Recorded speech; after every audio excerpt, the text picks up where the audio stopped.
Salut les gens, aujourd'hui, petite étape de démontage pour le Kymco 250 MXU de mon fils. On va lui installer le Vario Kit qui est ici, mal aussi, et qui devrait améliorer grandement les performances de son véhicule, de son petit quad, puisque ça permet d'accélérer beaucoup plus vite au final, de gagner en vitesse beaucoup plus vite, d'avoir des meilleures reprises.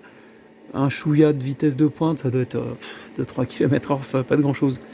Mais voilà, c'est un petit peu le principe qu'on a fait sur son MXU 50, sauf que là c'est le 250. Alors sympa sympa le daron, j'ai acheté le kit pour lui. À la base, j'aurais pu l'installer sur le mien là-bas, là. C'est un 300. C'est les mêmes mais en 300. Mais bon, on fera ça plus tard, mais je sais que ça marche bien comme accessoire. Voilà, il y a des galettes de 20 grammes, je crois, au lieu des 24 d'origine. Si je dis pas de bêtises, hein, mais là c'est des 20 grammes qu'ils préconisent. Et c'est vendu aussi avec un kit qui intègre aussi donc des 17 grammes. Mais ils expliquent que c'est beaucoup plus pointu, que c'est vraiment pour ceux qui veulent vraiment faire de l'accélération, de la piste. Enfin, voilà, on n'en est pas là nous, hein, c'est plutôt balade. Donc on démonte déjà le marchepied. Puis bah, après pour l'instant c'est très simple, hein, c'est les vis tout autour. Il n'y a pas de difficulté. Donc on revient à vrai, je vous mets la suite après. Voilà le carter enlevé côté variateur et embrayage. Alors c'est bien dégueulasse, hein. Bon, je sais pas depuis combien de temps ça a été démonté puisqu'on a acheté le quad il n'y a pas longtemps. Mais on va profiter pour tout nettoyer et peut-être même le lanceur, hein. Je vais peut-être le démonter puis nettoyer ce qui est à l'intérieur. Par contre effectivement, bah, par là, c'est bien dégueulasse. On va changer la courroie au passage. Je sais pas combien de temps elle a. Mais bon, on va en mettre une neuve, comme ça on sera tranquille. Voilà, c'est parti. Voilà la suite du démontage. On a utilisé une clé à choc hein, pour défaire les deux écrous de 19. Celui-là qui est ici. Et l'autre qui est au fond de ça. Voilà, donc là il faut une clé un peu plus longue hein, de ce genre-là. Et maintenant, eh ben, on va démonter. On va essayer de la faire tout tomber. Normalement tout vient d'un coup. Normalement. Lui il ne doit pas y avoir de soucis. Généralement ça va assez bien. C'est plutôt l'autre côté là qui coince. Ah si là ça y est, ça bouge. Ok. Donc là on a l'ajout mobile. Enfin l'ajout mobile. J'ai des bêtises, c'est l'autre qui est mobile. Celle-là elle est fixe et celle-là elle est mobile. C'est celle-là qui vient avec les contrepoids. Donc là on peut déjà enlever la courroie. Là on retient derrière parce que sinon on fait tout tomber. Normalement, et c'est pas ce que j'ai réussi à faire parce que ça tient de l'autre côté. Ah oui, bah forcément. Allez. Hop là, ça a l'air bien dégueulasse. On a besoin d'un bon nettoyage tout ça.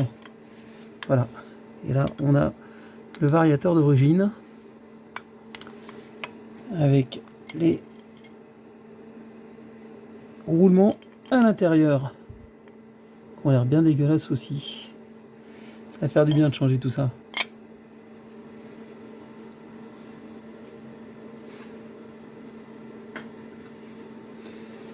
Ici on a tout le bloc embrayage. Pour ça, ça vient d'un coup. Allez mon petit. Voilà.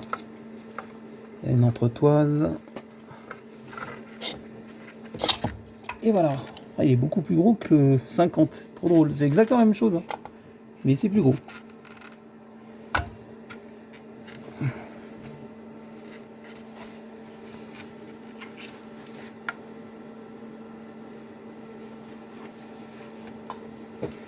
Alors la courroie était dans quel état? À ma foi, elle n'a pas l'air si mauvaise que ça. Même pas craquelée. Non, elle avait l'air en bon état, mais bon. Ouais, c'est quand même marqué Kymco. C'est une d'origine. Moi, je sais pas combien de temps elle a, mais enfin, elle est même pas abîmée. Ça a l'air bien costaud quand même, hein.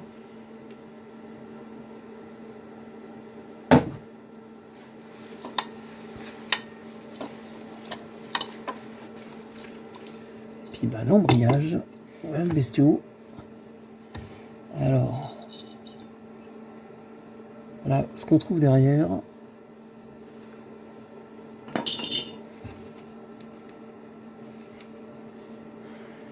Ouais, ça va, ça a l'air d'être en état correct. Alors, ce qu'il va falloir, c'est déglacer ça là. Voilà. Faut juste les gratter un petit peu avec une toile émerie. Hein. Bon, on pourrait encore aussi changer l'embrayage, les ressorts qui vont avec. Enfin bon, j'imagine qu'il y a bien peut-être d'autres choses à faire, mais enfin le kit il est déjà assez complet. Par contre, ce qu'on va être obligé de changer, c'est le ressort de poussée.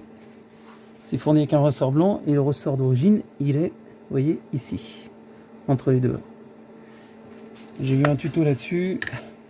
Il faut desserrer l'écrou ici, maintenir ça en pression et puis bah changer le ressort et éviter de le prendre dans la gueule au remontage.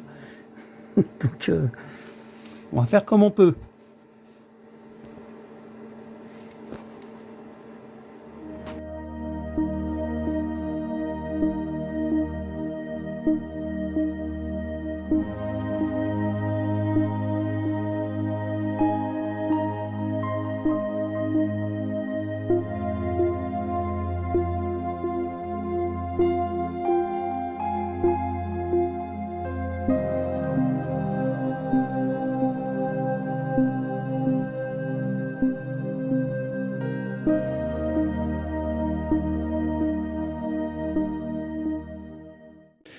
Alors finalement la suite, c'est peut-être la difficulté, c'est pas le démontage en lui-même, c'est d'avoir les bons outils. Parce que là, vous voyez, au niveau de l'embrayage, là où il y a le ressort de poussée qu'il faut changer, vous avez un écrou qui est très très grand. C'est plus gros que 36. J'avais une clé en 36 à plate, c'est même une 38 je crois. Et c'est pas suffisant. Alors j'ai trouvé un coffret de douille américaine. C'est quoi ça? Je vous dis pas la taille de la truc. Je sais même pas quelle taille c'est. C'est marqué quoi? 1,1,5. Ah, si c'est ce que je crois, ça commence à faire une belle taille. Ouais. Parce qu'un pouce, c'est 2 cm 54. Et là, on a la moitié d'un pouce encore. Vous voyez un peu la taille de la truc. On n'est pas loin de 40, je pense. Et là, ça rentre.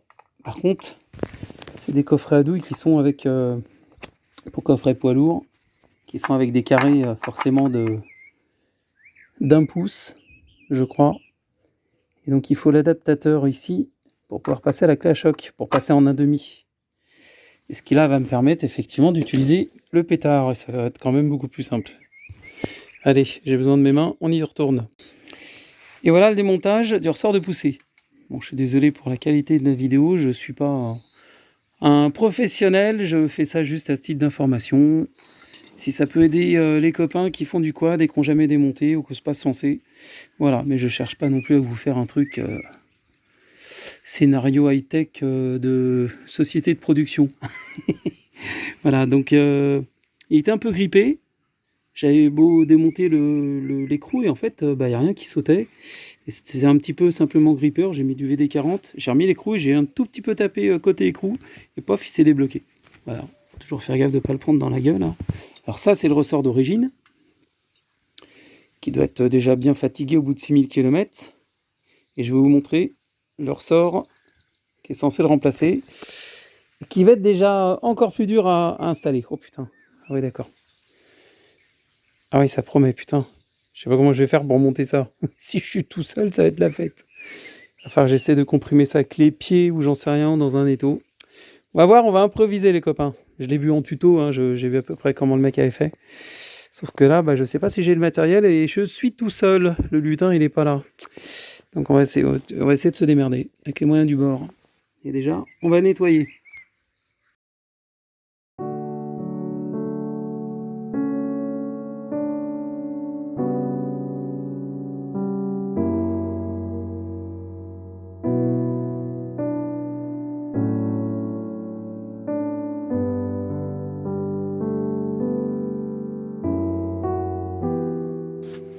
Bon bah voilà, le ressort de poussée est monté. Ça se fait assez facilement en fait. J'avais un peu peur que ça soit super dur. Non, non. Vous mettez le truc à plat comme ça par terre. Le ressort, il va, avec l'embrayage, ça va arriver à peu près à cette hauteur-là, là, au moins à 10 cm au-dessus. Et vous appuyez en étant debout de vos deux mains, avec l'écrou dans la main droite. Vous finissez par choper les deux côtés plats, là, puisqu'il y a un sens. Hein. Prévoyez-le juste avant de descendre, d'être à peu près en face. Et une fois que vous avez réussi de tout votre poids à le rentrer un peu, vous mettez vos pieds dessus. Et de chaque côté, un pied et le deuxième, un peu en équilibre, là, sur les talons et les pointes. Et on arrive sans problème à maintenir l'ensemble et se dépêcher de mettre l'écrou. Voilà. Après, moi j'ai utilisé le pétard pour le remettre, avec délicatesse bien sûr, parce qu'il n'y a pas énormément de filetage. Hein. Vous avez vu, il y a 3 mm, quoi, 4 mm maximum d'épaisseur. Mais non, ça se monte assez bien. Voilà. Finalement, c'était le côté le plus chiant à faire. Et puis là, il me reste juste du nettoyage et du remontage. Voilà tout.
Allez.